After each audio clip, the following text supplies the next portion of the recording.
बहुत समय पहले की बात है। एक नगर में मोहनलाल नाम का एक सेठ रहता था। उसका बहुत बड़ा व्यापार था और नगर के बीचों बीच उसकी दुकान थी। उस दुकान में नमक, चावल, दाल, गेहूं, राशन का सभी सामान बेचा जाता था। उसकी ईमानदारी और अच्छे माल की वजह से लोग दूर दूर से सामान लेने आते थे। उसकी दुकान में दो लड़की भी काम किया करती थी। एक का नाम था भानु और दूसरी का नाम था भोला। दोनों एक ही उम्र के थे और गरीब परिवार से थे। दोनों के ही पिता इस दुनिया में नहीं थे और वे मोहनलाल सेठ के मोहल्ले में ही रहते थे। सेठ मोहनलाल को उन दोनों के घरों की हालत का बहुत अच्छे से पता था, इसलिए उसने उन्हें अपनी दुकान पर काम करने के लिए रख लिया था। दुकान से उन्हें जो कुछ भी मिलता वह दोनों अपनी अपनी माँ के हाथ में रख देते थे, जिससे वह घर का खर्च चला सके। भानु और भोला बड़ी मेहनत और ईमानदारी से सेठ मोहनलाल का हाथ बटा रहे थे। सेठ मोहनलाल उनके काम से बहुत खुश था। एक रोज दोपहर का वक्त था और बहुत गर्मी पड़ रही थी। गर्मी की वजह से सारा बाजार सुनसान पड़ा था। लोग अपने अपने घरों में आराम कर रहे थे। भानु और भोला दुकान के कोने में दोपहर का खाना खाकर बैठे थे। सेठ मोहनलाल भी दुकान पर मौजूद था। दोनों लड़कों की बस यही कोशिश रहती थी कि उनके किसी भी काम से उनके सेठ को कोई तकलीफ ना पहुंचे। भानु ज्यादा समझदार था।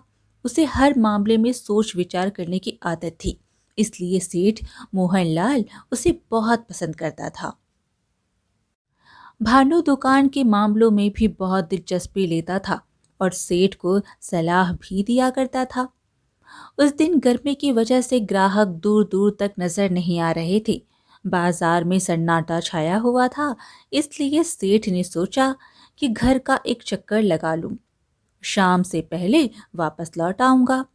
उसने अपने गले में रखी हुई सिक्के एक थैली में रख लिए और उन्हें उठाने ही वाला था कि दुकान के दरवाजे पर एक बड़ा ही रोबदार आदमी खड़ा हो गया। उसे दुकान में आता देखकर सेठ वापस अपनी जगह बैठ गया। उस आदमी के कपड़े इतने कीमती थे कि सेठ को लगने लगा कि यह बहुत ही अमीर आदमी है। वह अंदर आ गया तो सेठ मोहनलाल ने कहा, कहिए साहब, मैं आपकी क्या सेवा कर सकता हूँ। उस आदमी को देखकर भानु और भोला भी अपनी अपनी जगह से उठकर उसके नजदीक आकर खड़े हो गए। वे समझ गए थे कि यह अमीर आदमी जरूर बहुत सारा सौदा खरीदेगा। उस आदमी ने कहा, मेरा नाम बमन लाल है, रामपुर में रहता हूँ और वहीं पर मेरी दुकान भी है। इस बार रामपुर में बारिश बहुत कम हुई थी, जिसकी वजह से वहाँ ज्यादा फसल नहीं पैदा हो सकी। यही वजह है कि मुझे इतनी दूर आपके पास आना पड़ा है। मुझे किसी ने बताया था कि आप एक ईमानदार आदमी हैं। आपकी चीज़ें बहुत अच्छी होती हैं और दाम भी बहुत कम होते हैं। मुझे बहुत मात्रा में अनाज और गुड़ चाहिए। यह सब मिल सकता है? सेठ मोहनलाल यह सुनकर बहुत खुश हुआ और बमन लाल को एक कुर्सी पर बैठने के लिए कहा। फिर सेठ मोहनलाल ने कहा, ईश्वर की कृपा से मेरे पास हर तरह का सामान मौजूद है। आप बताइए कि आपको क्या क्या चाहिए। बमन लाल ने कहा, मैं अपने साथ 6 ऊँट लेकर आया हूँ। बस आप समझ जाएं कि मुझे कितना सामान चाहिए होगा। उसकी बात सुनकर सेठ हैरान रह गया। उसने आगे झुककर दुकान से बाहर झांका। सचमुच 6 ऊँट खड़े थे और उनकी रस्सियां नौकरों ने थाम रखी थी। सेठ मोहनलाल ने कहा, आप मुझे बताइए कि आपको क्या क्या चाहिए, मैं आपके लिए सामान निकलवा दूंगा। बमन लाल ने सामान बताना शुरू किया और सेठ मोहनलाल उन चीजों को लिखने लगा। भानु और भोला ने बड़ी फुर्ती से सारा सामान निकालकर दुकान के बाहर रख दिया और बमन लाल के नौकर सामान को ऊंटों पर लादने लगे। इस दौरान सेठ मोहनलाल हिसाब बनाने में व्यस्त हो गया कि कौन से सामान की क्या कीमत है। सारे सामान की कीमत 5,000 सिक्के बन गई। बमन लाल ने एक एक हजार सिक्कों की 5 थैलियां निकाली और सेठ के हवाले कर दी। सेठ ने एक थैली ले ली और उसे मेज पर रख दिया। फिर उसने भोला को पास बिठाकर उन्हें गिनने के लिए कहा। खुद उसने दूसरी थैली खोली और उसमें रखी हुई सिक्कों को गिन रहा था। तभी उसका हाथ सिक्कों के ढेर से टकरा गया और कुछ सिक्के जमीन पर गिर गए। यह सब बहुत अचानक हुआ था। अब अपनी इस हरकत पर भोला बहुत शर्मिंदा नजर आने लगा। भानु जो उसके नजदीक खड़ा था, उसने जल्दी जल्दी से सिक्के जमीन से उठाने शुरू कर दी और उन्हें मेज पर रखने लगा। तभी अचानक एक बात देखकर सेठ दंग रह गया। उसे अपनी आंखों पर विश्वास नहीं हो रहा था। जब भानु उन सिक्कों को जमीन से उठा रहा था, तब उसने अचानक आंख बचाकर एक सिक्का अपनी जेब में डाल ली थी। भानु इस बात से बेखबर था कि सेठ मोहनलाल उसे देख रहा है। सेठ मोहनलाल भानु पर बड़ा विश्वास करता था और उसे एक बहुत ही अच्छा लड़का समझता था। लेकिन भानु की इस हरकत से सेठ मोहनलाल के दिल को बहुत ठेस लगी। हालांकि उस वक्त सेठ मोहनलाल ने भानु को इस बारे में एक शब्द भी नहीं कहा। उसने सोचा कि जब बमन लाल यहाँ से चला जाएगा तब वो भानु से इस बारे में पूछेगा और चोरी के कारण उसे नौकरी से निकाल देगा। थोड़ी ही देर बाद जब उन्होंने 5 थैलियों की सिक्के गिन ली तो सेठ मोहनलाल ने देखा कि भानु दुकान में मौजूद नहीं था। सेठ के दिमाग में आया कि शायद भानु सिक्के को छुपाने के लिए कहीं चला गया है। फिर से सेठ मोहनलाल को भानु की हरकत पर दुख हुआ। वो उसे बड़ा ईमानदार और साफ हाथ का लड़का समझता था। लेकिन आज उसने एक सिक्के चोरी करके सेठ के विश्वास को ठेस पहुंचाई थी। अब तक सेठ मोहनलाल की दुकान का सारा सामान लगभग खाली हो चुका था और सामान ऊंटों पर लाद दिया गया था। बमन लाल के नौकर मेहनत से थक चुके थे। सेठ मोहनलाल ने भोला को बाजार की तरफ दौड़ाया कि वो जल्दी से नौकरों के लिए शरबत ले आए। बमन लाल के चारों नौकर अपना काम खत्म करके एक कोने में बैठ गए। भोला जल्दी ही ठंडा और मीठा शरबत ले आया। अभी वे लोग शरबत पी ही रहे थे कि तभी सेठ मोहनलाल की नज़र दूर से आते हुए भानु पर पड़ी। उसे देखकर सेठ मोहनलाल को एक बार फिर से वही बात याद आ गई कि कैसे भानु ने एक सिक्के चोरी की थी। उसी हरकत पर सेठ मोहनलाल को फिर से दुख हुआ। सेठ मोहनलाल उन दोनों लड़कों को अपने बेटे की तरह मानता था। भानु के द्वारा की गई चोरी से उसे बड़ा सदमा लगा। अचानक सेठ ने देखा कि भानु अकेला नहीं है, बल्कि उसके साथ 6 सिपाहियों का एक दस्ता भी था। थोड़ी ही देर में वे सब दुकान में पहुंच गए। दुकान में दाखिल होते ही भानु ने सिपाहियों की तरफ इशारा करते हुए कहा, यही है वो आदमी जिसके बारे में मैं कोतवाल साहब को बताया था। सिपाहियों ने बमन लाल को अपनी गिरफ्त में ले लिया। यह सब देखकर सेठ मोहनलाल बहुत परेशान हो गया। उसने बड़े गुस्से में कहा, भानु, यह सब क्या है? यह क्या बदतमीजी है? यह साहब एक सौदागर हैं और उनके साथ ऐसी हरकत नहीं की जा सकती। भानु ने बड़े ही विनम्र स्वर में कहा, अभी आपको सब कुछ पता चल जाएगा। सिपाहियों को देखकर बमन लाल सौदागर के चारों नौकर भी घबराकर खड़े हो गए। भोला भी एक कोने में डरा सहमा हुआ खड़ा था।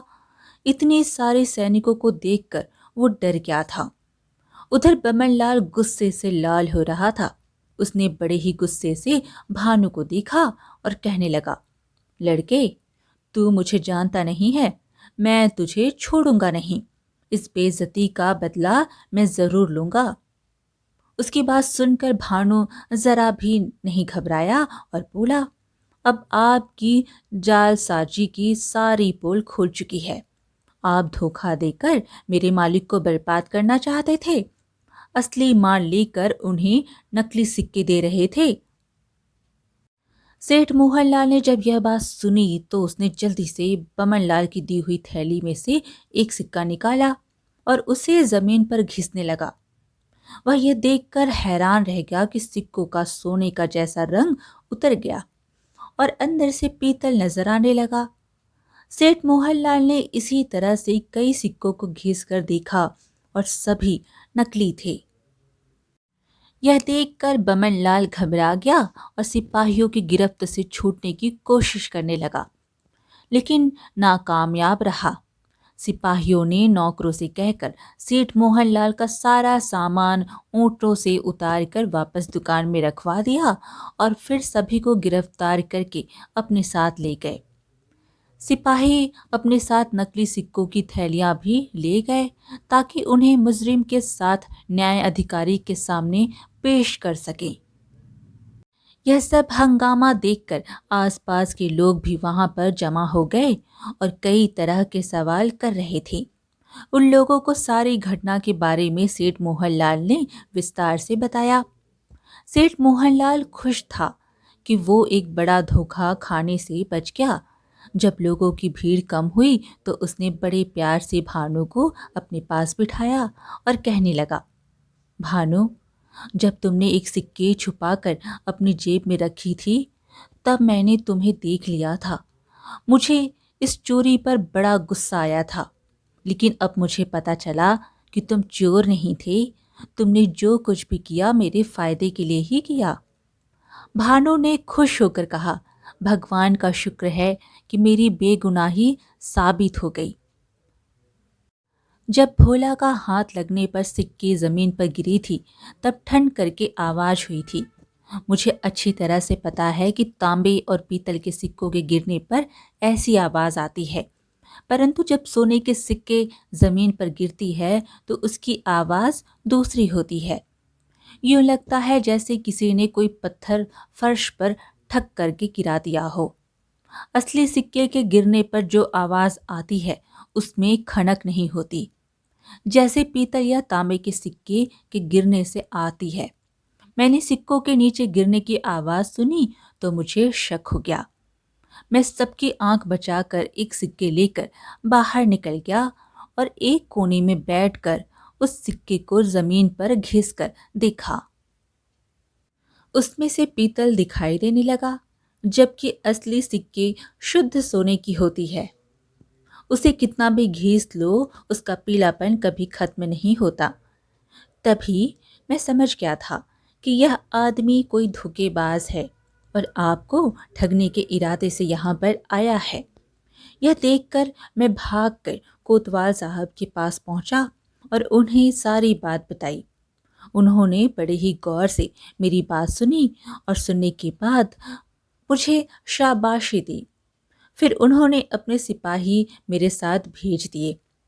सेठ मोहनलाल ने भानु से कहा, भानु, मैं तुम्हारा बहुत ही आभारी हूँ कि तुम्हारी अक्लमंदी की वजह से मैं एक बहुत बड़े नुकसान से बच गया। अगर वो चालाक सौदागर अपने मकसद में कामयाब हो जाता तो मेरे बर्बाद होने में कोई कसर नहीं थी। भोला भी उन दोनों के पास खड़ा यह सारी बातें सुन रहा था। वह हैरान था, साथ ही उसे इस बात की खुशी थी कि उसका दोस्त इतना बुद्धिमान है। सेठ मोहनलाल इस बात से बहुत ही खुश था। उसने भानु से माफ़ी मांगी। इसी खुशी में सेठ मोहनलाल ने दोनों लड़कों को 101 आने दिए और कहने लगा, अगले हफ्ते मेला शुरू होने वाला है तो इन पैसों से मेले में घूमना और खूब मज़े करना। दोनों लड़के खुश हो गए। अगले दिन सेठ मोहनलाल की दुकान पर शहर का कोतवाल आया और आते ही उसने भानु के बारे में पूछा। सेठ मोहनलाल ने भानु को बुलाकर कोतवाल के सामने खड़ा कर दिया। कोतवाल ने बड़े ही प्यार से भानु के सिर पर हाथ फेरा और कहने लगा, तुमने एक बहुत ही बड़ा कारनामा किया है। उस ठग को मैंने न्याय अधिकारी की अदालत में पेश कर दिया है। न्याय अधिकारी ने इस सिलसिले में तुम दोनों को अपने सामने पेश होने के लिए कहा है। वो पूरी घटना की जानकारी चाहते हैं। भानु ने जब न्याय अधिकारी का नाम सुना तो घबरा गया, मगर सेठ मोहनलाल ने उसे दिलासा देते हुए कहा, घबराओ मत, मैं भी तुम्हारे साथ ही चलूंगा। सेठ मोहनलाल ने अपनी दुकान बंद की और दोनों लड़कों को साथ लेकर वह कोतवाल के साथ न्याय अधिकारी के पास जा पहुंचे। वो धोखेबाज बमन लाल भी वहीं पर सर झुकाए खड़ा था। थोड़ी देर में ही उनके मामले की सुनवाई शुरू हो गई थी। पहले सेठ ने सारी घटना सुनाई, उसके बाद भानु ने अपनी बात कही। भानु की बात सुनकर वहां पर मौजूद सभी लोग उसकी तारीफ करने लगे। धोखेबाज बमन लाल का अपराध अब साबित हो चुका था, इसलिए उसे 5 साल की सजा दे दी गई। इसके बाद न्याय अधिकारी ने भानु से कहा, युवक, मैं तुम्हारी समझदारी से बहुत खुश हूं। अगर तुम्हें अच्छी शिक्षा दी गई होती तो तुम और भी अच्छे इंसान बनते। मैंने पता करवा लिया है कि तुम एक गरीब परिवार से हो, जिसकी वजह से तुम्हारी पढ़ाई लिखाई नहीं हो पाई। मैंने फैसला किया है कि सरकारी खजाने से तुम्हें हर महीने छात्रवृत्ति दी जाएगी, जो तुम्हारी पढ़ाई लिखाई के काम आएगी।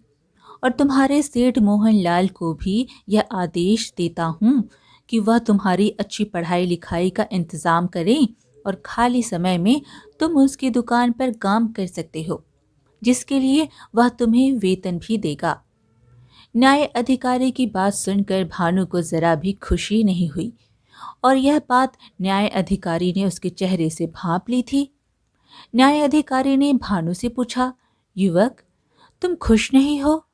भानु ने कहा, मैं खुश तो हूं, लेकिन ज्यादा नहीं। न्याय अधिकारी ने पूछा, लेकिन क्यों? भानु ने जवाब दिया, इसका हकदार तो मेरा दोस्त भोला भी है। अगर उसका हाथ लगने की वजह से सिक्के नीचे ना गिरती तो मुझे सिक्कों की आवाज़ भी सुनाई नहीं देती और मुझे पता नहीं चलता कि सिक्के असली हैं या नकली। देखा जाए तो असल कारनामा तो भोला ने ही किया है। उसकी वजह से ही उस धोखेबाज सौदागर की चालाकी का पर्दाफाश हुआ है। भानु की बात सुनकर वहां पर मौजूद सभी लोग अपने दोस्त के लिए उसका प्यार देखकर बहुत खुश हो गए। न्याय अधिकारी ने मुस्कुराकर कहा, शाबाश भानु, तुमने बहुत अच्छी बात की है, अपनी दोस्त को भी नहीं भूले। अब मेरा फैसला यह है कि तुम्हारे दोस्त को भी उतनी ही छात्रवृत्ति मिलेगी जितनी तुम्हें दी जाएगी, और उसकी भी पढ़ाई लिखाई का इंतज़ाम किया जाएगा। उसके बाद न्याय अधिकारी वहां से चले गए। सब लोग चले गए, तब भोला भानु से लिपट कर रोने लगा और कहने लगा, भानु, मेरी दोस्त, मैं तेरा ये एहसान जीवन भर नहीं चुका पाऊंगा। मैंने कुछ तो अच्छे कर्म किए होंगे जो तेरे जैसा दोस्त पाया है। धन्यवाद दोस्त, बहुत बहुत धन्यवाद। भानु ने कहा, भोला, जो भी हुआ तेरे कारण ही हुआ। ना तेरे हाथों से लगकर सिक्के गिरते, ना मुझे पता चलता, इसलिए तू भी इनाम का बराबर हकदार है। इसके बाद दोनों लड़कों की जिंदगी बहुत बदल गई।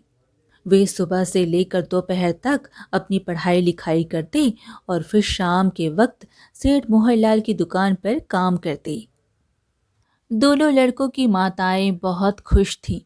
सेठ की दुकान पर काम करने के बाद जो पैसे मिलते थे वे उनकी माताओं को ही काम आते थे। दूसरी तरफ से सेठ मोहनलाल भी बहुत खुश था। कुछ समय बाद दोनों लड़के पढ़ लिख कर बहुत ही समझदार बन गए। सेठ मोहनलाल ने उन्हें बहुत सहयोग किया और उसी बाजार में उनका भी कारोबार शुरू करवा दिया। वे दोनों सेठ मोहनलाल को देखकर कारोबार करना पहले से ही सीख गए थे। अब क्योंकि वे पढ़े लिखे भी थे, इसलिए उनका कारोबार दिन दुनी और रात चौगुनी तरक्की करने लगा।